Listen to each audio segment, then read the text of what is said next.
учениците от ОУ Васил Левски, град Правец, споделяме нашия екокод.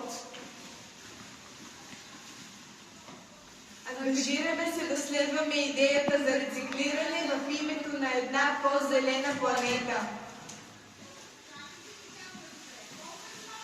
Разнообразни в идеите, единни в решенията. Целенасочено действаме. Използваме отново. Кофички, капачки, шишета, листа, пликчета и опаковки.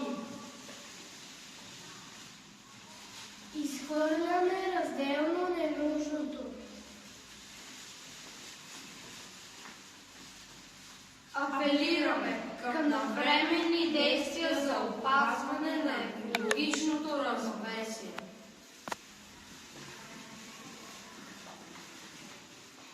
Бъдете